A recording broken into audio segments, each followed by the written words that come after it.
एक ओंकार करूया. एक श्वास सोडून देऊया. दीर्घ खोलवर श्वास भरून घेऊया.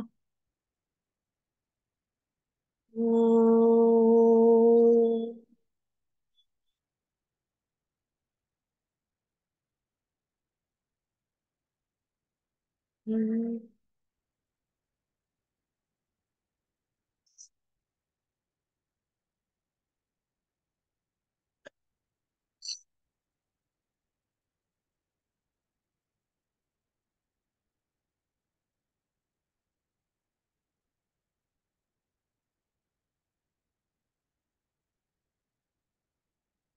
स्क्रीन दिसते ना सगळ्यांना?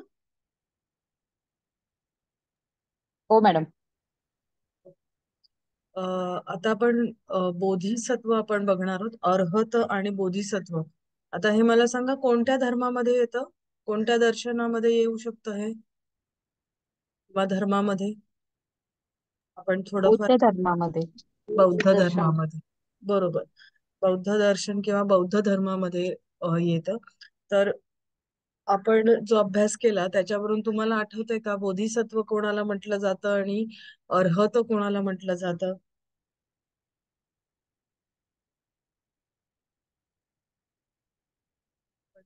फार वाचलेलं होतं. बौद्ध धर्माचे दोन पंथ झाले होते बुद्धांच्या निर्वाणानंतर. बरोबर. तर ते कोणते होते? बुद्धांच्या निर्वाणानंतर दोन पंथ झाले होते, ते कोणते होते? हिनायन आणि महायान. बरोबर. जी येते, आठवतंय का थोडंफार? हो हो हो मॅडम. मॅडम. हा. तर जे बोधिसत्व आहे ते हिनायन आणि महायान. बरोबर. मग मग त्याच्यामध्ये हिनायन कोण होते आणि महायान कोण होते?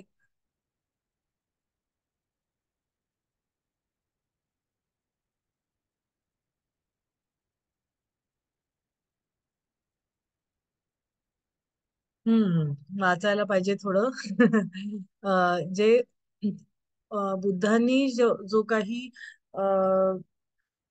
संदेश दिला होता, तर तो फॉलो करून जो पंथ चाललेला होता, म्हणजे बुद्धांनी जे काही सांगितलं होतं त्यांची चार आर्य सत्य आणि बस, आणि स्वतःसाठीच फक्त निर्वाणाचा विचार करायचा किंवा त्याच पद्धतीने जायचं, असं जो कुठला पंथ होता, तर त्याला हिनायन किंवा हिनयान असं म्हटलं जातं. कारण का हीन म्हणजे कमी दर्जाचं का, तर स्वतःच्या निर्वाणाचाच फक्त विचार करत होते म्हणून. आणि त्याच्यानंतर जे महायान पंथाचे लोक होते, म्हणजे तर तिथे ते काय करत होते, तर ते जे उच्च पदाला असलेले जे होते त्यांना बोधिसत्व म्हणतात. तर ते स्वतःच्या निर्वाणाबरोबर पूर्ण म्हणजे पूर्ण समाजाच्या निर्माणासाठी, त्यांच्या अपलिफ्टमेंटसाठी प्रयत्न करत होते, आणि म्हणून त्यांना महायान पंथ म्हटलं जात होतं. बरोबर. तर हा त्याच्यामध्ये फरक आहे. तर आता आपण बोधिसत्वांचं बोधिसत्व कोणाला म्हणतात आणि त्याच्याबद्दल आपण अभ्यास करणार आहोत. सॉरी. आता बोधिसत्व म्हणजे काय, तर अस्तित्वाची शहाणपणाची स्थिती, म्हणजे तुम्हाला जी काही एनलाइटमेंट झालेलं आहे, तुम्हाला जे काही ज्ञान झालेलं आहे, तर तुमचं ती जी स्थिती आहे ती आत्मज्ञानाची स्थिती म्हटलं जातं त्याला. आणि हा जो आहे की अ, जो आत्मज्ञानी आहे, म्हणजे स्वतः सुद्धा ज्यांनी ज्ञान प्राप्त केलेलं आहे आणि इतरांच्या ज्ञानाची सुद्धा तो आकांक्षा बाळगतो, म्हणजे फक्त स्वतःलाच ज्ञान प्राप्त होऊन निर्वाणा प्रती जायचं असं नाहीये, तर इतरांच्या सुद्धा त्याला ज्ञान प्राप्त झालं पाहिजे याच्यासाठी जो प्रयत्नशील असतो, तर त्याला बोधिसत्व असं म्हटलं जातं. हं? सुरुवातीच्या बौद्ध धर्माच्या काळामध्ये बोधिसत्व हा शब्द सिद्धार्थ गौतमाला ओळखण्यासाठी वापरला गेला होता.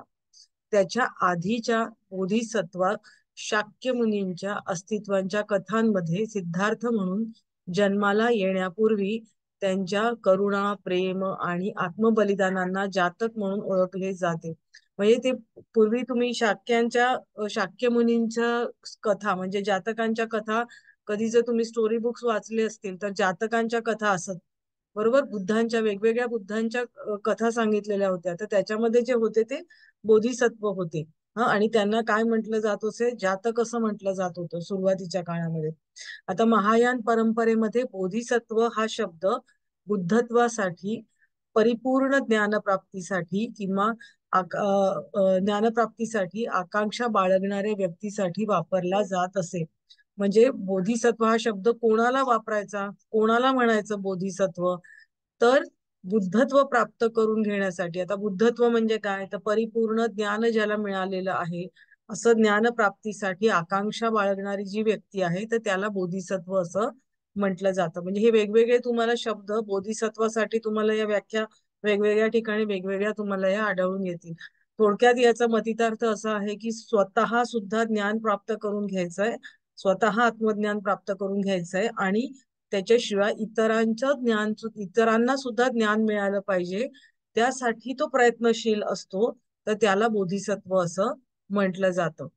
आता बोधिसत्व हा शब्द अवलोकितेश्वर, आता हे शब्द तुम्हाला काही काही याच्यामध्ये आढळून येतात, किंवा समंत भद्र किंवा बुद्धत्व प्राप्तीची आकांक्षा बाळगणाऱ्या आणि परोपकारी कर्मांमध्ये स्वतःला झोकून देणाऱ्या व्यक्तींसाठीही वापरला जातो. आता बोधिसत्व हा शब्द कोणाकोणाला वापरला जातो, तर हे आपल्याला बुद्ध धर्मातील जी काही पुस्तकं आहेत तर त्याच्यामध्ये आपल्याला अवलोकितेश्वर किंवा समंत भद्र किंवा बुद्धत्व प्राप्तीची आकांक्षा बाळगणाऱ्या आणि परोपकारी कर्मांमध्ये स्वतःला झोकून देणाऱ्या व्यक्तींसाठी वापरला जातो असं आपल्याला आढळून येतं. आता बोधिसत्व, त्याचे दोन मुख्य आपण म्हणूया की त्याचे मुख्य ज्ञान काय, त्याला प्रज्ञा आणि करुणा हे त्याच्या ठिकाणी असतं. प्रज्ञा आणि करुणा. प्रज्ञा म्हणजे काय, तर ज्ञान. म्हणजे विशेष, प्रकर्षाने असलेलं. ज्ञान म्हणजे ज्ञान, म्हणजे विशेष ज्ञान ज्याच्या ठिकाणी आहे किंवा ज्याच्या ठाई करुणा. बरोबर, याच्या बुद्धत्वाचा आपण जर विचार केला तर करुणा हे त्यांच्या ठाई असते. बरोबर, तर करुणा आणि प्रज्ञा या दोन गोष्टी त्यांच्या ठाई असतात. आणि आता इतर गोष्टी कुठल्या कुठल्या असतात, तर प्रत्येक बोधिसत्वामध्ये 10 परिमिता असतात. इथे परिमिती नाही, 10 परिमिता पाहिजे, 10 परिमिता असतात. हा, तर ह्या 10 परिमिता कोणत्या आहेत, तर प्रमुदिता, विमल, प्रभाकर, अर्चिष्मती, सदुर्जया, अभिमुखी, दुरंगमा, अचला, साधुमती, धर्ममेघा, ह्या आहेत. आता हे सगळे म्हणजे या 10 परिमिता. परिमिता म्हणजे काय, तर ह्या अतिंद्रिय गुण ज्याला म्हटलं जातं त्याला त्यांनी परिमिता. आपण बघतो की प्रत्येक दर्शनामध्ये काही वेगळे वेगळे शब्द वापरलेले असतात. बरोबर आहे की नाही. तर आता अतिंद्रिय गुण आपल्याला कळू शकतं, तर त्याला त्यांनी काय म्हटलेलं आहे, परिमिता असं म्हटलेलं आहे. आणि त्या परिमिता 10 आहेत. आणि त्या 10 त्यांची नावं आता आपण इथे बघितलेली आहेत. आता त्या 10 परिमितांबद्दलची एक मिनिट, ती माहिती आपण थोडक्यामध्ये मी तुम्हाला सांगते.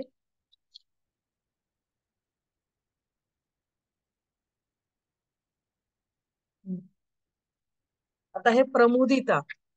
आता ही जी भूमी आहे, म्हणजे ह्या तुमच्या या प्रमुदिता या भूमीमध्ये ती परिमिता जी आहे त्याच्यामध्ये त्यांनी काय म्हटलेलं आहे की या भूमीमध्ये पाय टाकताच समाधी प्राप्त करून घेण्याचे तो ध्येय मनात बाळगून असतो. व त्यामुळे अंतःकरणामध्ये अत्यंत आनंद उत्पन्न झालेला असतो. सर्व म्हणजे ह्या थोडक्यामध्ये ह्या त्याच्या बुद्धत्वाला जाणाऱ्या या स्टेजेस आहेत ना, तर त्याच्यामध्ये त्याच्याकडे तो काय काय कुठल्या कुठल्या भूमी म्हणजे कुठल्या कुठल्या भूमींना तो पार करत पुढे पुढे जातो आणि बोधिसत्वाला पोहोचतो, तर त्या ह्या आहेत.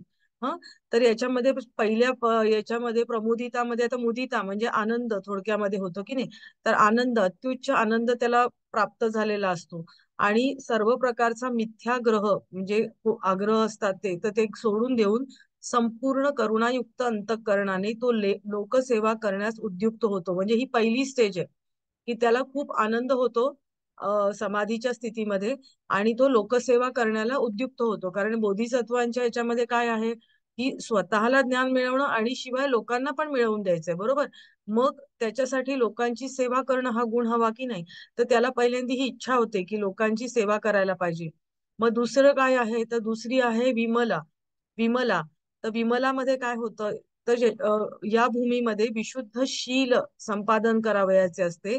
म्हणून सर्व प्रकारच्या अकुशल कर्मांचा त्याग करून गोड बोलण्याचे व्रत पत्करून साधक शील परिमितेचे पालन करतो. म्हणजे विमला या भूमीमध्ये तो काय करतो, तर शील परिमितेचे पालन करतो.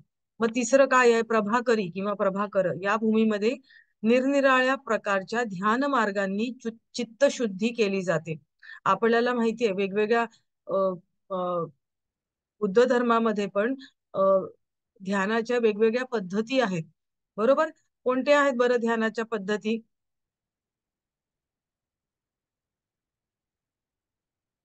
आपण अभ्यास केलेला आहे ना, मला वाटतं ध्यान वेगवेगळ्या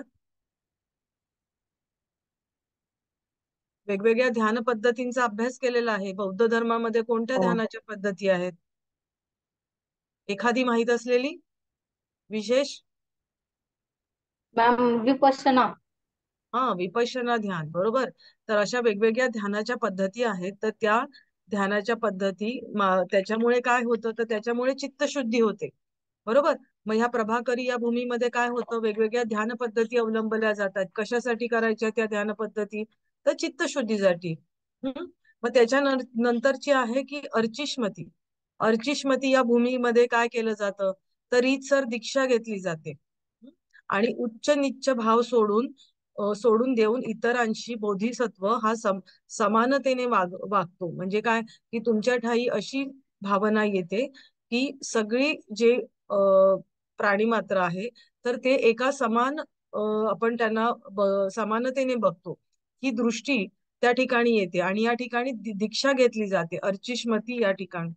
या आपल्या शरीरात आत्मा आहे अशा प्रकारचे मिथ्या दृष्टी सोडून देऊन तो तथागत कुलांचा एक घटक म्हणून तो वीर्य परिमिता संपादन करतो व बोधिसत्व धर्माचे पालन करतो.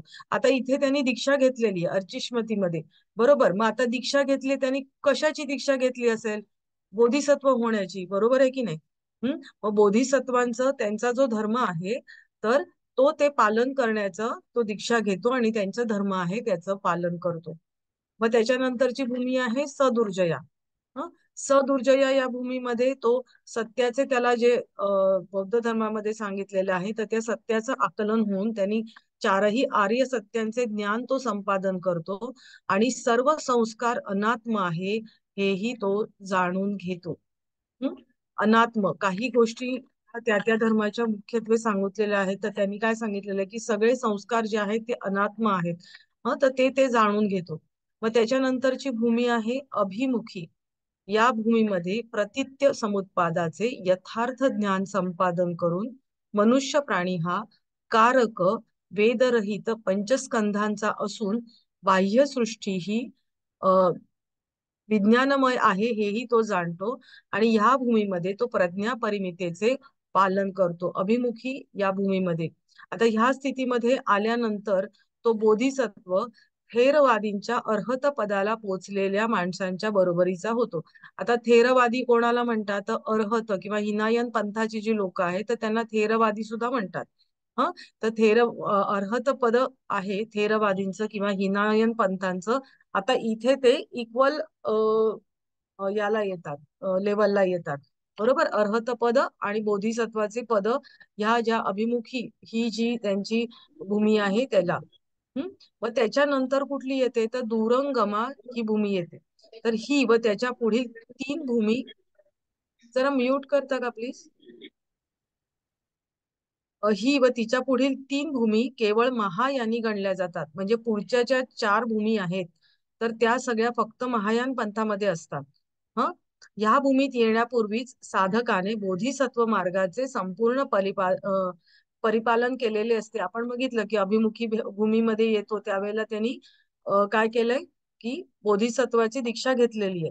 तर ही जी दुरंगमा भूमी आहे इथे येण्यापूर्वीच त्यांनी सगळं बोधिसत्वाचं संपूर्ण परिपालन त्यांनी केलेलं असतं. आणि ह्या भूमीमध्ये त्यांनी 10 परिमिता, 4 संग्रह वस्तू म्हणजे सत्य, त्याग, उपशम आणि प्रज्ञा या 4 अधिष्ठानांचे व 37 बोधपाक्षिक धर्मांचे परिपूर्ण पालन त्याच्याकडून झालेलं असतं. म्हणजे हे सगळ्या त्यांच्या ज्या काही प्रत्येकाने वागण्याच्या ज्या पद्धती आहे किंवा त्यांनी अभ्यास करण्याच्या ज्या पद्धती, काय काय अभ्यास करायचा आहे, काय काय त्यांनी आचरणात आणायचं, ह्या सगळ्या गोष्टी ज्या बौद्ध धर्मामध्ये सांगितलेल्या आहे, तर त्याचं पूर्णपणे पालन त्यांनी केलेलं असतं. आपल्या ध्येयाच्या प्राप्तीकरिता जरूर असणारे उपाय कौशल्य तो संपादन करतो. आता त्यांचं ध्येय काय आहे, तर स्वतःचं निर्वाण आणि त्याच्याबरोबर आपल्या बरोबर इतरांना सुद्धा ज्ञानप्राप्ती करून देऊन त्यांचेही निर्वाणासाठी तो प्रयत्न करत असतो. बरोबर. मग त्याच्यासाठी काय आवश्यक आहे, तर त्या गोष्टी तो संपादन करतो. अशा उच्च स्थितीप्रत तो गेला असला तरी सामान्य जनांना आपलेसे करण्याकरता कोणत्याही खालच्या दर्जापर्यंत जाऊन लौकिक आचार व व्रतवैकल्ये आणि लौकिक भोग भोगण्यातही तो मागे पुढे पाहत नाही. म्हणजे आता तुम्ही जर विचार केला आपण, तर हे जे सगळे बोधिसत्व आहेत तर त्यांचं स्वतःचं जीवन हे म्हणजे ध्यान धारणा किंवा अगदी तारेवरची कसर म्हणजे अगदी साधू संन्यासांसारखंच त्यांचं ते जीवन असतं. पण आता बोधिसत्व आहेत तर ते सामान्य लोकांपर्यंत येऊन त्यांच्यामध्ये मिसळून त्यांना पुढे जायचंय. बरोबर. मग त्याच्यासाठी मग ते सामान्य लोक सुद्धा जे व्रतवैकल्य करतात किंवा एखाद्या वेळेला म्हणजे त्यांच्या लेवलवरून ते थोडेसे खाली पण येऊन अ, लोकांमध्ये मिसळून त्यांना ते शिक्षण देण्यासाठी ते प्रयत्न करतात. म्हणजे असं नाही की आम्ही असंच वागणार आणि याच मार्गाने जाणार, असं नाही. त्यांना लोकांना सुद्धा बोध घेऊन द्यायचा आहे, तर त्याच्यासाठी ते त्यांच्यामध्ये मिसळून बाकीच्या गोष्टी म्हणजे लौकिक आचार विचार जे असतात तर ते सुद्धा ते करायला करतात ते. हं? आता पुढची भूमी आहे अचला. अचला भूमी मध्ये काय होतं की महायानी यानिकांचे सर्व तत्वज्ञान. आता त्यांचं तत्वज्ञान काय आहे, शून्यता, अजातीवाद किंवा अनौत्पत्तिक धर्मशांतीवाद वगैरे, म्हणजे हे सगळे त्यांचं जे तत्वज्ञान आहे ते आपण फक्त महायानिकांचं धर्म सॉरी सर्व तत्वज्ञान आहे तर ते तो जाणतो या भूमीमध्ये. आणि बुद्ध जो आहे तर धर्माचे आचरण हेतुपूर्वक करण्यासाठी आवश्यकता न भासता आपोआपच त्याच्याकडनं घडून येतं. म्हणजे एखादं आचरण आहे ना, तर ते तो मुद्दामून करत नाही, त्याच्याकडून ती आपोआपच ते घडतं. म्हणजे कुठलंही आचरण आहे तर ते जसं आपण म्हणतो ना की एखाद्या मनामध्ये हेतू ठेवून तो करतो असं नाही. त्याच्याकडून ते आचरण, चांगलं आचरण आहे ते आपोआप त्याच्या हातून घडतच जातं. सगळे बुद्धाचे जे सगळे गुणधर्म आहेत ना, तर त्याच्यामध्ये या उतरलेले असतात. अचला या भूमीमध्ये सगळे बुद्धाचे गुणधर्म आहेत तर ते त्याच्यामध्ये उतरलेले असतात. आणि म्हणून त्या भूमीला म्हणजे ही जी भूमी त्याला प्राप्त झाली, ही स्थिती भूमी म्हणजे काय की ध्यान करताना किंवा ध्यानधारणा करताना जी त्याला ज्या ठिकाणी तो पोचतो एक टप्प्याटप्प्याने, तर ती त्या स्थितीला भूमी म्हटलं जातं. तर या ठिकाणी तो ज्या अचला भूमीमध्ये ज्या वेळेला पोचतो ना, तर ती स्थिती एकदा प्राप्त झाली ना की त्याच्यापासून तो कधी ढळत नाही. आणि म्हणून तिला अचला, चल म्हणजे काय, जे ढळतं ते, आणि अचल म्हणजे जे कधी ढळत नाही, अशा स्थितीला तो जाऊन पोचतो अचला स्थितीमध्ये. हम्म हे हे असं गुण सांगते, हे समजतंय का सगळ्यांना? थोडं समजतंय का? कारण हे काय गुण आहेत हे माहिती पाहिजे की काय फरक आहे, किंवा ह्या ज्या ध्यानाच्या ज्या अवस्था आहेत तर त्या स्थितीमध्ये त्यांच्यामध्ये कसे कसे गुण बदलत जातात, तर ते आपल्याला कळलं पाहिजे. म्हणून हे तुम्हाला सांगते आहे. हे कळतंय का सगळ्यांना? हो. हो प्रत्येक मॅम. थोडं मॅडम कळतंय कळते. मॅडम. प्रत्येक कळतंय भूमीमध्ये थोडं. ठराविकच आपण त्याच्यातनं घ्यायचं आहे. एक एक सेंटेन्स मध्ये तुम्ही लिहिलं तरी, समजून घेतलं तरी चालणार आहे. नावावरून आपल्याला कळतं अचला म्हणजे काय की तिथून तो सर्व तत्वज्ञान त्याला प्राप्त झालेलं असतं आणि त्याच्या हातून आचरण आपोआप घडत असतं. म्हणजे मुद्दामून तो काही करत नाही, आपोआप घडतं. आणि बुद्धाचे सर्व गुण त्याच्यामध्ये आलेले असतात. आणि या स्थितीपासून तो ढळत नाही, म्हणून त्या स्थितीला अचला असं म्हटलं जातं. मग पुढची जी आहे ती साधुमती. तर साधुमती म्हणजे श्रेष्ठ प्रकारचं असं ज्ञान त्याला प्राप्त झालेलं असतं आणि ते सर्वगामी असतं. हं? अ, जन चित्ताची जनतेची चित्तावस्था म्हणजे आपल्या आजूबाजूची लोक आहेत तर त्याची चित्तावस्था त्याला पूर्णपणे कळते आणि त्यानुसार तो धर्माचा उपदेश करतो. म्हणजे जशी लोक आहेत आपल्या आजूबाजूला त्यांच्या चित्तामध्ये काय चाललंय, त्यांची लेवल कशी आहे, म्हणजे ते अगदी त्यांना ध्यानाबद्दल काहीच माहित नाहीये किंवा काहीच नॉलेज नाहीये अशा प्रकारची लोक आहेत की थोडंसं नॉलेज घेतलेलं आहे. म्हणजे आपल्या आजूबाजूची लोकांच्या चित्तामध्ये काय चाललंय हे त्यांना कळतं आणि त्याच्यानुसार ते त्यांना धर्माचा उपदेश करतात. हम्म. चारही प्रकारच्या प्रतिसंवित प्राप्त झाल्या असल्यामुळे धर्मोपदेश बनण्यास तो पूर्णपणे समर्थ असतो व अनंत लोकास अनंत प्रकारे धर्मोपदेश करू शकतो. म्हणजे तो धर्मोपदेशक आपण ज्याला म्हणतो, जी उच्च अवस्था आहे धर्माचा उपदेश करण्याची, तुम्हाला जी श्रेष्ठत्व प्राप्त व्हायला पाहिजे ते त्याला प्राप्त झालेलं असतं या भूमीमध्ये आणि म्हणून त्याला तो सगळ्या लोकांना धर्माचा उपदेश करू शकतो. मग पुढची आहे धर्ममेघा. धर्ममेघ समाधी आपल्या पातंजली योग सूत्रामध्ये पण आपल्या आहे, बरोबर. तुम्ही आता त्याचा अभ्यास करत असाल किंवा कराल पुढच्या वेळेला. तर धर्ममेघा या भूमिकेमध्ये साधक सर्वज्ञ होतो, त्याला सर्व ज्ञान होतं, बरोबर. आणि मेघ मेघ मेघ कसा वर्षाव करतो तसं मेघाप्रमाणे उपदेशामृताचा पाऊस पाडण्यास समर्थ होतो. म्हणजे मेघाच मधनं पाऊस कसा आपोआप पडत असतो ना, तसं त्याचा उपदेश हा अमृताचा प्रमाणे तो पाडण्यास समर्थ होतो. त्याच्या शरीरातून प्रकाश रश्मी, रश्मी म्हणजे किरण, बरोबर. तर ते बाहेर पडून ते सर्व लोकांना सुख समाधान देऊ शकतो. त्याच्याकडून ज्ञानप्राप्ती होते लोकांना, त्याच्याबरोबर तेजाचं वलय असतं त्याच्या शरीरातून. ह्या म्हणजे त्याच्या नुसत्या अस्तित्वाने सुद्धा लोकांना सुख आणि समाधान हे दिलं जातं. आणि त्याचं वर्णन कसं केलेलं आहे की कमलाच्या आसनांवर अधिष्ठित होऊन, म्हणजे कमलाच्या आसनांवरती बसून तथागतांकडून, तथागत म्हणजे ती जी व्यक्ती आहे बोधिसत्व त्याला तथागत म्हटलं जातं, तर तथागतांकडून बाहेर पडणाऱ्या हजारो रश्मींनी, रश्मी म्हणजे किरण, त्याच्यामधून जे हजारो किरण बाहेर पडतायत त्याच्यातून सम्यक संबुद्धत्वाचा अभिषेक त्यांच्यावर होत असतो. म्हणून या भूमीला अभिषेक भूमी असेही नाव पडले आहे, धर्ममेघा भूमीला. अशा रीतीने सम्यक संबुद्धत्वाचा महायानी साधक आपले सम्यक संबुद्ध होण्याचे ध्येय गाठू शकतो. म्हणजे महायानी साधक, ज्याला महायान पंथातून जो साधक आहे आणि त्याला बोधिसत्व या पदापर्यंत जायचं आहे, तर ह्या परिमिता त्याला पार करून त्याला जायला लागतं आणि त्याच्यानंतर त्याला बोधिसत्व हे प्राप्त होतं आणि तो आपल्या बरोबर इतर लोकांच्या सुद्धा काय म्हणतात त्यांना त्यांना सुद्धा ज्ञान देण्यासाठी तो प्रयत्नशील असतो. आता पुढे आपण बघूया की आता आपण ह्या 10 त्याच्या ज्या परिमिता आहे त्याच्याबद्दल माहिती घेतली.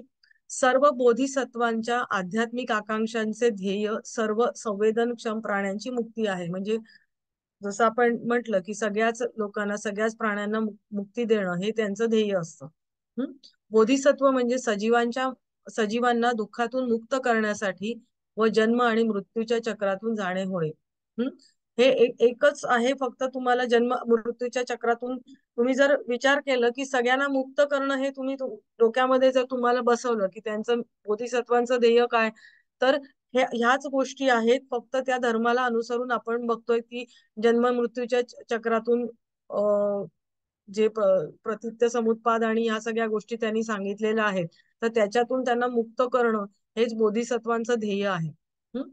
बोधिसत्व हे भविष्यातील बुद्ध आहेत, जे भविष्यातील बुद्धांसह इतरांना दुःखांपासून मुक्त करतात, जे स्वतःच्या चांगल्या कर्माने इतरांना दुःख, हे डबल झालं, आणि इतरांना कृतीचे परिणाम स्वतः भोगवतात.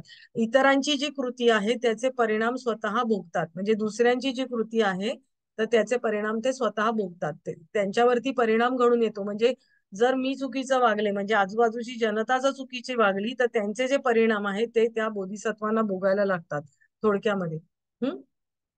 ते त्यांच्या, कारण का ते त्यांना नुसतं स्वतःसाठी ते नाही ना, स्वतःच्या निर्वाणासाठी प्रयत्न नाही करत आहे, स्वतःच्या मुक्तीसाठी प्रयत्न नाही करत आहेत, बरोबर. त्यांचे कर्मांची फळं फक्त फळांपासून मुक्त झाले पाहिजे असं त्यांना नाही वाटत.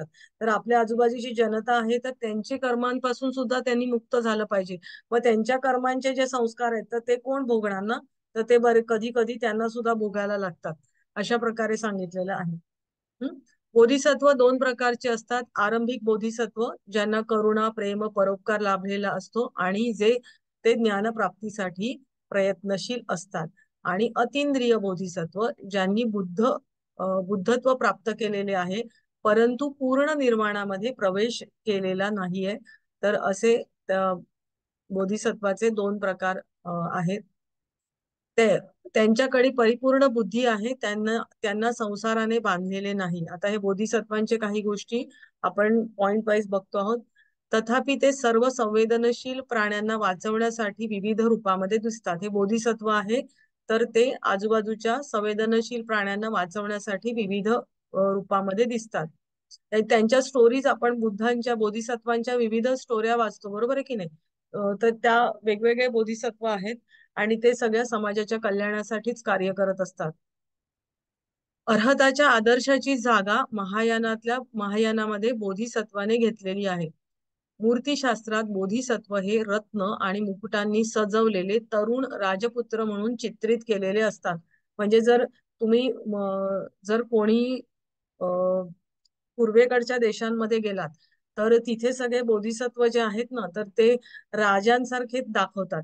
म्हणजे त्यांना मुकुट आहे किंवा रत्नांनी सजवलेले. आपण जर म्हटलं की त्यांनी जर संसाराचा त्याग केलेला आहे, बरोबर, मग तरी सुद्धा हे असे राजासारखे का दाखवतात? पण तिथे मात्र मूर्ती त्यांच्या म्हणजे मूर्ती असतात आणि त्या राजपुत्रासारखं त्यांना चित्रित केलेलं असतं. म्हणजे चित्रांमध्ये सुद्धा आणि मूर्ती सुद्धा त्या आहेत ना त्या इतक्या सजवलेल्या असतात त्यांच्या. जे अ, हिनायन पंथामधले अर्हत आहेत तर ते अगदी संन्यासासारखे असतात. आणि इथे जर महायान पंथातले जे आहेत ना तर तिथे सगळी मूर्ती पूजा असते. आपण बुद्धाचे त्यांचे जे बोधिसत्व आहेत तर त्यांच्या वेगवेगळ्या मूर्त्या आपल्याला दिसतात. त्यांना तिथे थोडासा भक्ती मार्गाचा पण त्याच्यामध्ये प्रभाव आहे की त्यांना उदबत्त्या लावल्या जातात किंवा फुलं त्यांना अर्पण केली जातात किंवा अशा प्रकारचं तिथे आपल्याला चित्र सगळं दिसतं महायान पंथामध्ये. आणि हिनायान म्हणजे जे अर्हता आहे तिथे मात्र तसं नाहीये, बरोबर. तिथे अजिबात तसं नाहीये आणि इथे मात्र मूर्ती बिर्ती सगळं असतं आणि म्हणून तिथे आपल्याला मुकुटांनी सजवलेल्या राजपुत्राच्या स्वरूपामध्ये आपल्याला हे बोधिसत्व दिसतात. महायान हे ही बोधिसत्व महायानांनी ही बोधिसत्व संकल्पना स्वीकारली आहे. पण हिनायान मात्र याच्याशी या संकल्पनेशी अ, म्हणजे सहमत नाहीयेत. कारण त्यांच्यामध्ये आत्मसाक्षात्काराला त्यांनी अधिक महत्व दिलंय. म्हणजे स्वतःचा फक्त त्यांनी त्याला महत्व त्यांनी दिलेलं आहे की सर्व व्यक्ती खरोखरच महायान असे मानतात की सर्व व्यक्ती वास्तविक आहेत म्हणून त्या विशिष्ट वेगवेगळ्या घटना आहेत. सर्व व्यक्ती खरोखरच एका अतिंद्रिय म्हणजे आता ही सगळी पुस्तकातली भाषा आहे. अतिंद्रिय वास्तवावर आधारित आहे ज्यापैकी ते आंशिक आणि प्रकाशमय प्रकटीकरण आहे. महायानाचे हे तत्वज्ञान वैयक्तिक अहंकाराच्या कल्पनेवर आक्षेप घेते आणि सार्वभौमिक निरपेक्षतेला मानवाचे वास्तविक आत्मा म्हणून त्यांनी स्वीकारलेलं आहे. तर आपल्याला याच्यामध्ये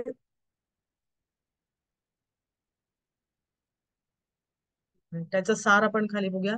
सर्वांच्या मुक्तीसाठी धडपडणं आणि केवळ लहान व्यक्तींसाठी म्हणून म्हणजे हीनात्मा हे सर्व गोष्टींच्या एकताच्या तत्वज्ञानाचे तार्किक परिणाम होते. म्हणून महायान स्वतःच्या मोक्षाच्या इच्छेलाही तळाशी स्वार्थी मानतात. म्हणजे ते काय म्हणतात की आपण फक्त आपल्याच स्वतःच्या मोक्षासाठी धडपड करणं हा स्वार्थीपणा आहे असं ते मानतात. आणि म्हणून ते काय म्हणतात की सगळ्यात लहान व्यक्ती असेल, सगळ्यात तुच्छ व्यक्ती असेल तरी सुद्धा त्यांनी त्याच्या निर्वाणासाठी झटलं पाहिजे. कारण का ते एक आपलाच मोक्ष साठी प्रयत्न करणं म्हणजे त्या गोष्टीला ते स्वार्थी पणा मानतात आणि म्हणून ते सर्व लोकांच्या मुक्तीसाठी ते धडपड करतात. त्यामुळे सर्व भावुकांची मुक्ती हे प्रत्येक महायानाच्या आध्यात्मिक आकांक्षेचे अंतिम ध्येय आहे. आता त्यांचं म्हणणं काय आहे की बोधिसत्व आणि त्यांनी जगापासून अलिप्त राहू नये, त्यांनी दुःख सहन करणाऱ्या लोकांमध्ये परिपूर्ण शहाणपणाने आणि प्रेमाने कार्य केले पाहिजे आणि त्यांचे दुःख दूर करून त्यांचा उद्धार साधला पाहिजे. आपण त्या वेगवेगळ्या परिमिता ज्या वेळेला बघितल्या तर त्यावेळेला बघितलं की ते लोक काय आहेत, बोधिसत्व सामान्य लोकांमध्ये येऊन सुद्धा राहतात आणि त्यांच्यातले एक होतात आणि त्यांच्यासाठी ते कार्य करतात. बरोबर, ते आपण बघितलं होतं. तर इथे जर तुम्हाला लोकांचा उद्धार करायचा आहे तर तुम्हाला त्यांच्यापासून अलिप्त राहून चालणार नाहीये. हं, हे जे सगळे बाकीचे लोक जे दुःख सहन करतात आहेत, तर त्यांच्यामध्ये जाऊन तुम्ही प्रेमाने सगळं कार्य केलं पाहिजे आणि त्यांचं दुःख दूर करण्यासाठी तुम्ही प्रयत्न केला पाहिजे, असं ते मानतात.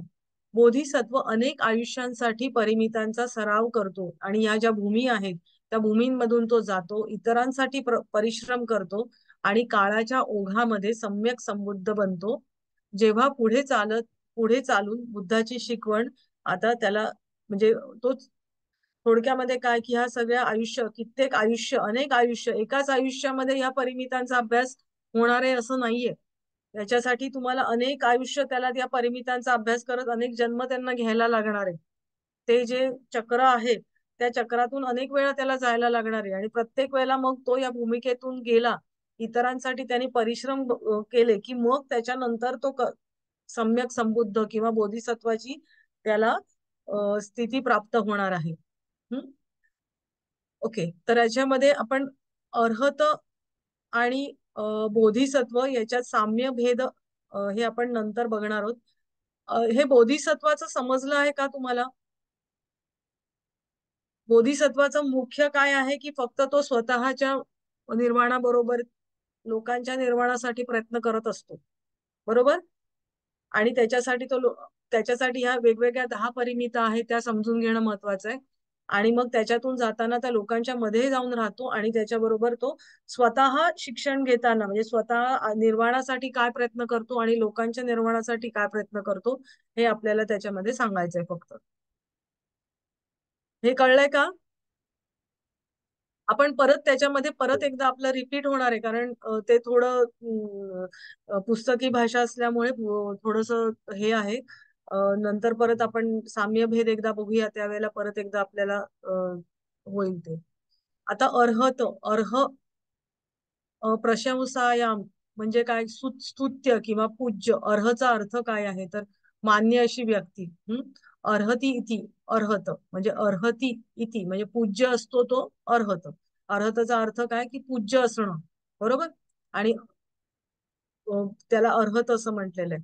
तर तो धर्मग्रंथांमध्ये 2 अर्थांनी आढळतो, एक बौद्ध धर्मी आणि अन्य संप्रदायामध्ये. म्हणजे अन्य संप्रदाय म्हणजे तुम्हाला अर्हत जैन संप्रदायामध्ये पण अर्हत हा शब्द आढळतो.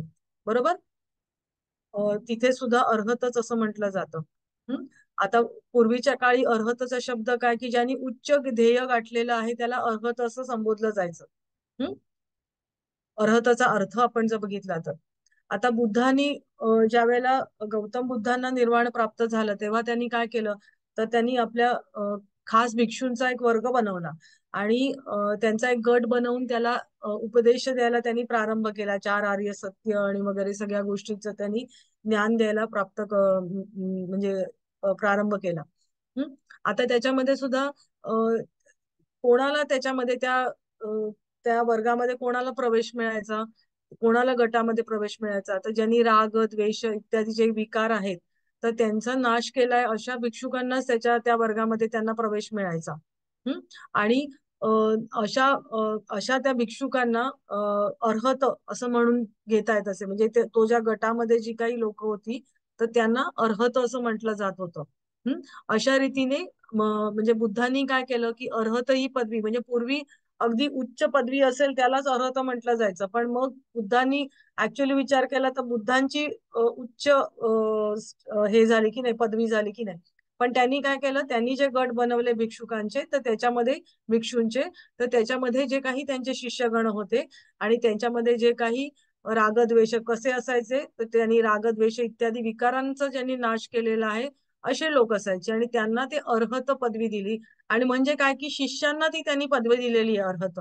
बरोबर, त्यामुळे केवळ बुद्धालाच श्रेष्ठत्व मिळाले असे नव्हे, तर त्यांच्या शिष्यांचाही दर्जा वाढला. म्हणजे आता हे शिष्यांचाही दर्जा वाढलेला आहे ना, त्यांना ज्ञान मिळालेलं आहे, सगळं ज्ञान मिळालेलं आहे बुद्धाकडून. आणि त्यांनी सगळ्या विकारांवरती पण त्यांनी नाश केलेला आहे. मग अशा लोकांना सुद्धा त्यांनी अर्हत पदवी मिळवून दिलेली आहे. म्हणजे फक्त बुद्धालाच श्रेष्ठत्व नाही, तर हे शिष्य सुद्धा श्रेष्ठत्व पदाला पोचलेले होते. अशा प्रकारे त्याचं वर्णन केलं जातं. आता त्याचा उल्लेख कुठे आढळतो, तर संयुत निकाय आहे, तर त्याच्यामध्ये इच्छा, द्वेष, भ्रम यांचा नाश केला आहे, त्याला अर्हत असं म्हटलेलं आहे, असं आपल्याला वर्णन संयुक्त निकायामध्ये आढळतं. ज्याने संसारातून म्हणजे जन्म मृत्यूच्या चक्रातून मुक्ती मिळवलेली आहे, तो अर्हत. आता त्याचं कर्म कसं असतं, तर त्याचं चांगलं किंवा वाईट असं कर्म असत नाही. म्हणजे एखादं त्यांनी कृती केली तर ते चांगलं आहे किंवा वाईट आहे असं त्याचं कर्म नसतं, कारण तो त्या कर्माच्या चांगलं वाईट त्याच्या पलीकडे गेलेला असतो. हम्म त्याच्याकडून ते कार्य घडत असतं, त्याचे संस्कार आपण म्हणजे वेगळ्या भाषेमध्ये जर आपण म्हणलं तर त्याचे काही संस्कार बनत नसतात. हं तो त्याच्या चांगलं वाईट त्याच्या पलीकडे गेलेला असतो. त्याचे कर्मसंस्कार इत्यादी उत्पन्न होत नाही, कारण अविद्या आणि तृष्णा यांच्या यांचा मुळापासून नाश केलेला असतो आणि जन्म मृत्यूच्या फेऱ्यातून मुक्ती मिळालेली असते. प्रतित्य समुत्पादातील यथार्थ ज्ञान तो जाणतो. आपण प्रतित्य समुत्पाद बघितला होता, आठवतोय? नाव तरी ऐकल्यासारखं आठवतंय? हो हो हो हो. मॅम. म्हणजे आता त्याच्या हातून कसं कर्म घडतं, तर त्याच्या हातून कर्म म्हणजे त्याचे संस्कारच बनत नाहीत. का बरं बनत नाहीत? तर अविद्या आणि तृष्णा याचा मुळापासून नाश केलेला आहे. अविद्याला बुद्ध धर्मामध्ये अविद्या असं म्हटलं जातं. दुःख, अनात्म, क्षणिकत्व ते आहे ना, ते त्यांची सूत्र हे सर्वम दुःखम दुःखम सर्वम अनात्मम अनात्मम, ती जे आहे तर ते जे दुःख, अनात्म, क्षणिकत्व याला तो जाणतो. स्वलक्षण, निर्वाण, शांती या सगळ्याचा तो अर्थ तो जाणतो. चार सत्य म्हणजे बुद्धांच्या ज्या महत्वाच्या ज्या संकल्पना आहेत तर त्या काय आहेत हे सगळं तो जाणतो. आणि चार आर्य सत्य काय आहेत, तर त्याचं आचरण तो करतो. दुःख समुदाय, दुःख निरोध गामिनी प्रतिपद, हे सगळ्याचा जो अर्थ तो जाणतो. म्हणजे हे का सांगितलेलं आहे आणि का या जन्म मृत्यूच्या चक्रातून आपल्याला मुक्ती पाहिजे आणि ती कशी मिळवायची, हे सगळं. म्हणजे दुःख हे सगळ्याचं मूळ आहे, आणि मग दुःखाचं मूळ काय आहे, तर अज्ञान आहे किंवा अविद्या आहे. हे सगळं नॉलेज त्याला आहे आणि त्यानुसार त्याची वागणूक आहे. आता गुरु हा मार्ग दाखवतो, परंतु स्वतःच्या प्रयत्नांनीच तो अर्हत बनतो. म्हणजे गुरुनी सांगितलं की हे सगळं नॉलेज दिलंय म्हणजे तो अर्हत झाला का, तर नाही. त्याला स्वतःचे प्रयत्न, स्वतःची ध्यानधारणा, स्वतःचं कर्म, स्वतःच्या वृत्ती हे सगळ्यांनी तो अर्हत बनतो. म्हणजे त्याला स्वतःलाच प्रयत्न करायला लागतात. आपण बोधिसत्व मी आधी का घेतलं, बोधिसत्वांमध्ये काय आहे की दुसऱ्यांसाठी बोधिसत्व हे प्रयत्न करत असतात. म्हणजे ती व्यक्ती करते, पण बोधिसत्वांचा सुद्धा त्याच्यात सहभाग असतो. पण इथे काय आहे, इथे म्हणजे बोधिसत्व स्वतः करताना स्वतःच प्रयत्न करतो स्वतःसाठी, पण इतरांसाठी करताना त्याचे प्रयत्न असतात. पण इथे इथे अर्हतला गुरु मार्ग दाखवतो, परंतु अर्हत बनताना तो स्वतः बनतो, जसे बोधिसत्व बनतात. पण इथे अर्हत फक्त स्वतःच निर्वाणाची प्रयत्नशील असतो, त्याच्यानंतर पुढे तो इतरांच्या निर्वाणासाठी तो प्रयत्नशील नसतो. हा फरक बोधिसत्व आणि अर्हत मध्ये आहे. आर्य अष्टांग मार्ग अनुसरत असताना तो अनागामीन पदाला पोहोचतो. त्यावेळी त्याच्या पदापासून ढळण्याची शक्यता असते. या वेगवेगळ्या त्याच्या स्थिती आहेत. अनागामीन आपण पुढे बघणार आहोत, तर त्या पदाला तो पोचतो, परंतु त्याच्यापासून ढळण्याची त्याची शक्यता असते. म्हणजे वरच्या पदाला पोचलाय वेगवेगळ्या स्टेजेस पार करत, परंतु तिथून सुद्धा ढळण्याची त्याची शक्यता असते. यानंतर वस्तूचे मूळ स्वरूप तो जाणतो, अंतिम ध्येयाप्रती पोचतो, अर्हत पद प्राप्त करून निर्वाण पद प्राप्त करतो. म्हणजे हळूहळू त्याची कशी प्रगती होत जाते, तर वस्तूचं मूळ स्वरूप काय आहे तो जाणतो, अंतिम ध्येयापर्यंत पोचतो आणि अर्हत पद प्राप्त करून निर्वाण प्राप्त करतो. अर्हताचे अंतिम ध्येय हे निर्वाण असते. हे तुम्हाला अगदी लक्षात ठेवायचंय. अर्हताचं अंतिम ध्येय काय आहे? की निर्वाण. अर्हत ही अत्युच्च आनंदाची अवस्था आहे. हं? जन्म मृत्यूच्या फेऱ्यातून त्याची सुटका होते. त्याच्या ठायी आत्मविश्वास, ज्ञान, ऊर्जा, एकाग्रता असते. आता हे त्याच्या ठिकाणी असलेले वेगवेगळे गुण आहेत. औदार्य असतं, नैतिकता, ध्यान, आदर, सेवा, आनंद, बुद्धाची शिकवण ऐकणं. म्हणजे त्याचे कर्म काय असतात? बुद्धाची शिकवण ऐकणं, चांगले विचार करणं, कर्मदीप्तीचा भाव, म्हणजे असणं. आता हे आता चुकीचं लिहिलंय. हा. आता शरीर निवृत्तीनंतर त्याला आता म्हणजे आता तुमचं शरीर म्हणजे निष्प्राण तुम्ही झालात म्हणजे शरीर निवृत्ती. तर शरीर निवृत्तीनंतर जी अवस्था असते ती त्याला परिनिर्वाण अवस्था असं म्हटलं जातं. ती अवस्था त्यांना प्राप्त होते. निर्वाण अवस्था म्हणजे तुम्ही तुम्ही तुमच्या जिवंतपणीच तुम्हाला निर्वाण अवस्था प्राप्त होत असते. कारण तुम्हाला ते ज्ञान प्राप्त झालं की तुम्हाला निर्वाण अवस्था प्राप्त होते. आपण मोक्ष संकल्पना बुद्धांची बघितली, बरोबर. बुद्धांना सुद्धा त्यांच्या जिवंतपणीच त्यांना निर्वाण पद प्राप्त झालं होतं. त्याच्यानंतरही ते किती वर्ष जगले, हो की नाही? तसंच आणि शरीर निवृत्तीनंतर परिनिर्वाण अवस्था प्राप्त होते. आजीवन सत्याचे आचरण करून एक आदर्श प्रस्थापित करतात ते. आता अर्हताच्या 4 स्थिती कोणत्या? तर शैक्ष, नंतर स्त्रोतापन्न, सकृतगामी आणि अनागामी. मगाशी अनागामी हा शब्द आलेला होता. तर प्रज्ञा आणि करुणा भाव असतो ह्या ज्या पहिल्या अवस्थेमध्ये. मग त्याच्यानंतर स्तोतापन्न म्हणजे सुरुवातीची अवस्था असते आणि तो या मार्गामध्ये येतो आणि ज्ञान घ्यायला सुरुवात करतो. अर्हताकडे जाणाऱ्या मार्गावरती तो चालायला सुरुवात करतो. म्हणजे प्रत्येक स्टेजेसचं त्याचं वर्णन आहे की पहिल्या ह्याच्यामध्ये काय करतो, दुसऱ्या ह्याच्यामध्ये काय करतो.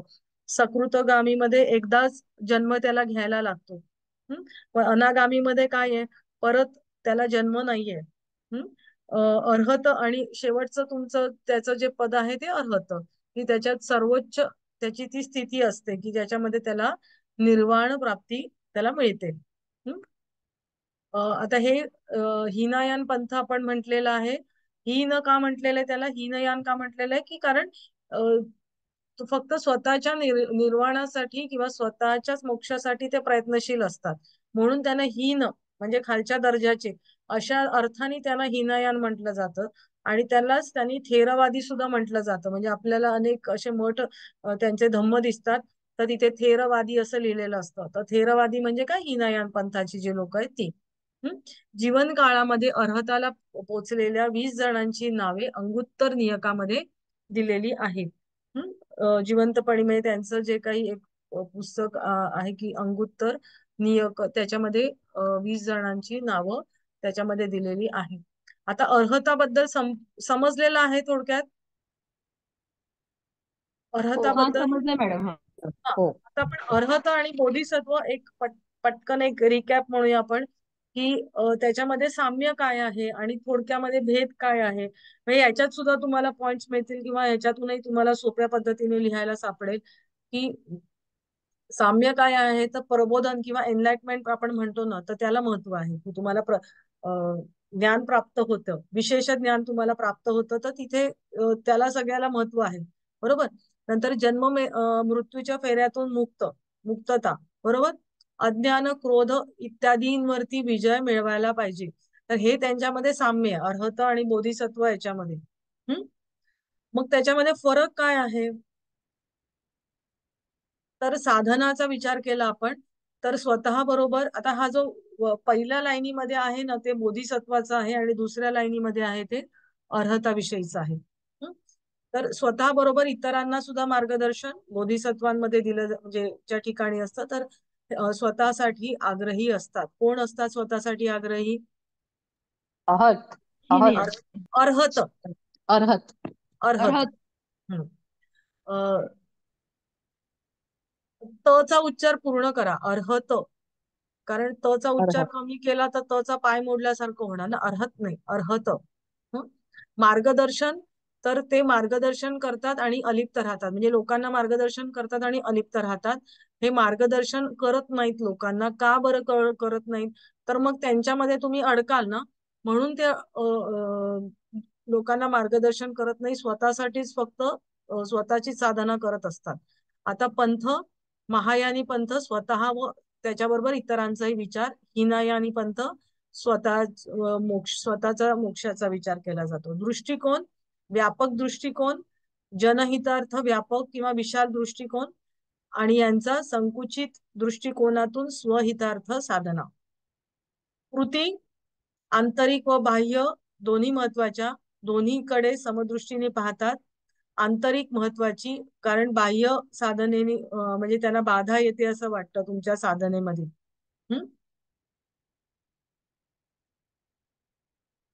इंद्रिय समत्व दृष्टीने अनासक्तता, आणि ही त्या इंद्रिय त्यांच्या स्वाधीन असतात, म्हणजे याच्यामध्ये त्यांच्या म्हणजे त्यांच्या कंट्रोलमध्ये असतात इंद्रिय, आणि यांची अनासक्ती असते, पण ते कसे बघतात, सगळीकडे समदृष्टीने बघतात.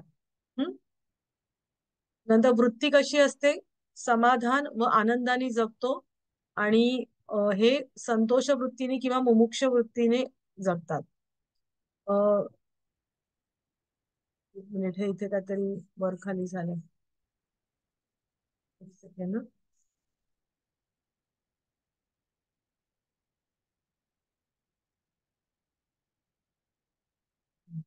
कर्म, इथे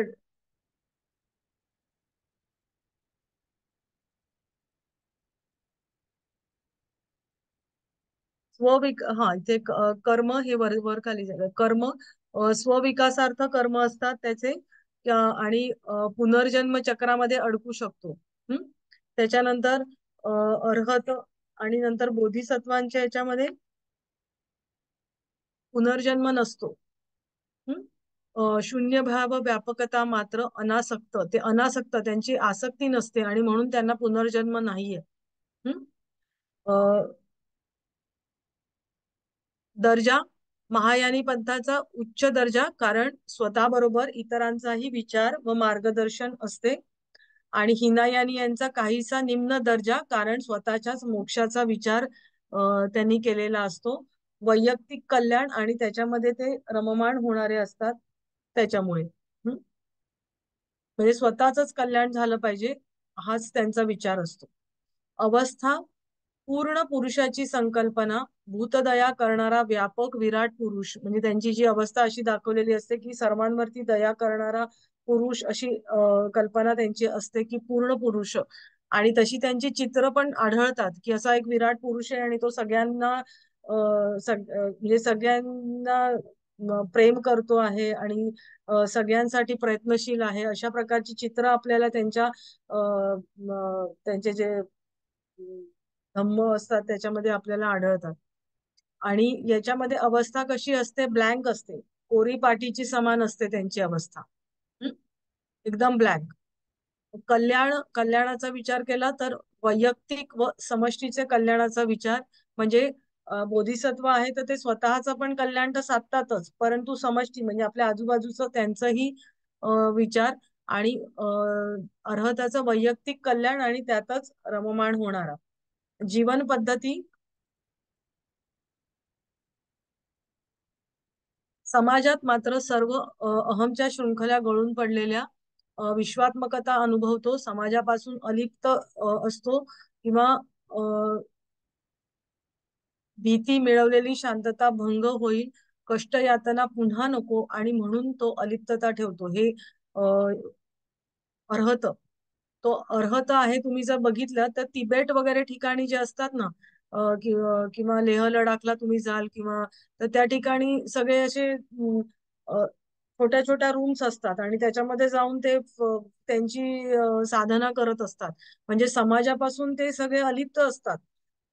त्यांना, आणि का बरं अलिप्त असतात, तर त्यांना म्हणजे एकतर ध्यानधारणेसाठी, आणि तुम्ही जर समाजात आलात तर तुमचे परत तुमची साम्यावस्था ढळेल ही त्यांना भीती असते, आणि त्यांनी जी शांतता मिळवलेली आहे तर ती भीती असते की ती भंग होईल.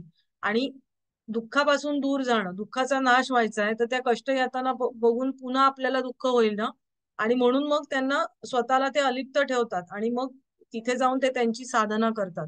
आणि हे हे मात्र आहे, बोधिसत्व मात्र समाजामध्येच त्यांना त्या अहमच्या शृंखला त्यांच्या नसतात, अहंकार आणि या काही म्हणजे त्यांना त्या काही चिकटतच नाही आणि त्यामुळे त्या विश्वात्मकता अनुभवतो, हे बोधिसत्वाच्या ठिकाणी आहे.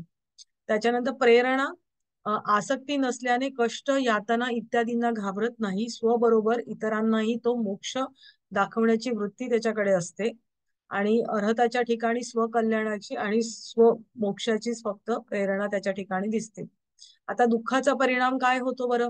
तर इतरांच्या दुःखाने व्यथित, बोधिसत्व आहे, इतरांच्या दुःखाने व्यथित होतो, दुःख निवारणार्थ प्रेरित होतो आणि प्रयत्नशील होतो. आता इथे अर्हत इतरांशी संबंधच नाही आणि म्हणून इतरांच्या दुःखाचा त्याच्यावर परिणाम होत नाही. भावना, संबंधामुळे करुण म्हणजे जनतेशी संपर्क असतो ना, त्याच्यामुळे करुणा ही महत्वाची भावना त्याच्या ठिकाणी असते. इथे संबंधच नाही तर भावनांचाही अभाव असतो. वैज्ञानिक दृष्टिकोन आपण जर विचार केला तर आग्रह समजून विचारपूर्वक साधना आणि आचरण करणारा असतो. इथे वैयक्तिक, वैज्ञानिक नाही, वैयक्तिक दृष्टिकोन पाहिजे इथे. तर वैयक्तिक दृष्टिकोनाचा काही आग्रह नसतो. हेतू, प्रज्ञा महत्वाची, त्यातून प्रेरणा आणि स्फूर्ती मिळते. प्रज्ञेपेक्षा यमनियमांना महत्व. प्रज्ञा म्हणजे काय? प्रज्ञा म्हणजे काय? ज्ञान. नुसतं ज्ञान का? बुद्धी. नाही. विशेष ज्ञान. बरोबर. विशेष. हा, म्हणजे त्यांनी म्हणून ज्ञान म्हटलेलं नाहीये. म्हणजे उच्च प्रतीचं जे ज्ञान आहे ना, तर ते जे उच्च प्रतीचं ज्ञान आहे ते यांच्या म्हणजे की त्याच्यापेक्षा यमनियम, तुमचे वागायचं कसं, काय करायचं नाही, तुमची साधना कशी, कोणत्या वेळेला आणि काय, आणि हे सगळं त्याला त्यांचे खूप महत्व आहे. संघ, एकसंघशीलावरती भर आहे आणि एकसंघशील संकल्पनेचा विचार याच्यामध्ये नाहीये.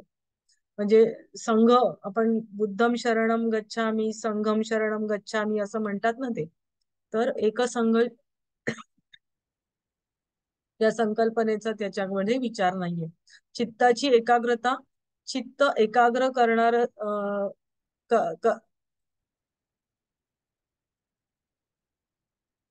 हा, इथे ज्ञानप्राप्तीसाठी, अर्हतांचे ज्ञानप्राप्तीसाठी फारसं महत्व नाहीये. आणि इथे चित्त एकाग्र करणाऱ्यासाठी यथार्थ ज्ञान प्राप्ती करू शकतो आणि म्हणून चित्त स्थिर, शांत आणि स्थिर हवे याच्यासाठी ते आग्रही असतात. हम्म.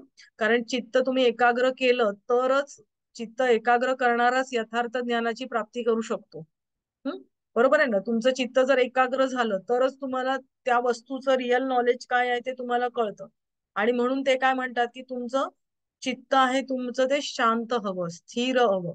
ह, कारण त्या वस्तूचं ज्ञान तुम्हाला मिळालं पाहिजे. हो की नाही. आपण त्या परिमिता बघितल्या, त्याच्यामध्ये आपण बघितलं की त्याला वस्तूचं यथार्थ ज्ञान होतं वगैरे. ह, तर ते चित्ताची एकाग्रता केल्यावरती होतं आणि म्हणून त्याला ते चित्ताच्या एकाग्रतेला खूप महत्व देतात. आणि इथे ज्ञानप्राप्तीला फारसं महत्व ते देत नाही. स्पष्ट ज्ञानामुळे संशय, संदिग्धता जातात, विचार क्लेशांचा त्रास नाही, बुद्ध या स्थितीजवळ जातो आणि तीच बुद्ध भूमी किंवा धर्ममेध होय. आता हे आपल्याला याच्यामध्ये फरक आणि साम्य याच्यामध्ये आढळून येतं.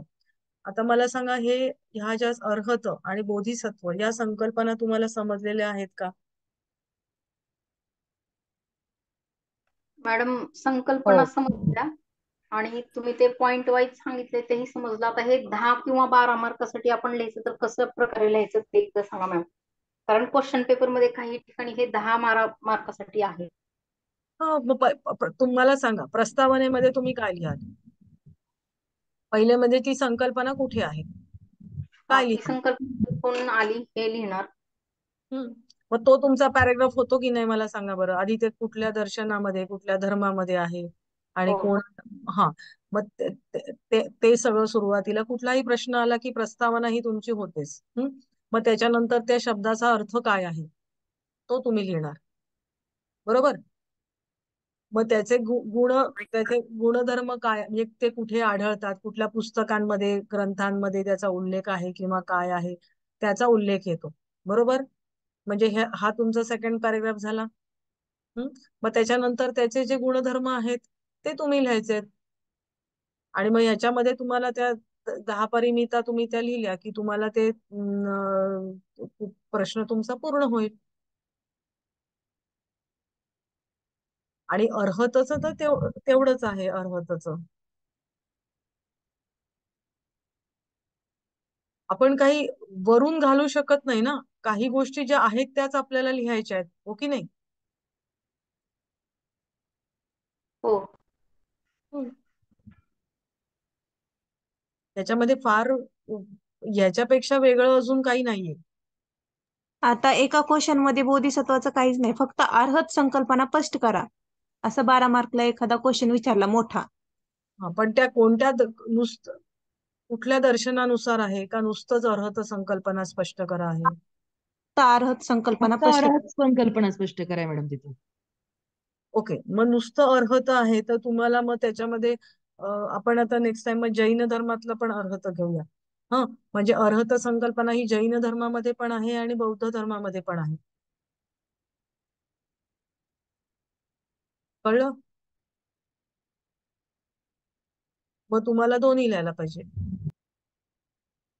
कारण तुम्ही बघितलं बौद्ध धर्मामध्ये अर्हत संकल्पना थोडीशीच आहे.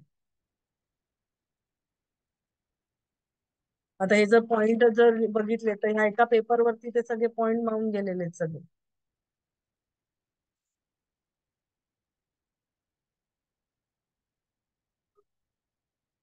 मॅडम आता बोला. अर्हत ही जी आता तुम्ही संकल्पना आपण आता शिकलो ना, हम्म. आणि ते बोधिसत्व, ह्या दोघांमध्ये आपण बोधिसत्वांमध्ये असं आहे किंवा अर्हत मध्ये असं हे बघितलेलं आहे. म्हणजे पहिल्यांदा तुम्ही सांगितलेत ना, अर्हत मध्ये की इच्छा द्वेष भ्रम यांचा नाश केला की तो अर्हत म्हणजे संयुक्त निकाय ह्यांच्यानुसार. मग हे सगळं लिहायचं ना आपण त्या संकल्पनेमध्ये. हो हो, लिहा ना. मग ती म्हणून तर म्हणजे काय की कुठे ही माहिती मिळते, कुठून तुम्हाला ही माहिती मिळाली आहे, हे सगळं तुम्हाला लिहायला पाहिजे ना. आता आपण योगसूत्रांचे सुद्धा ज्या वेळेला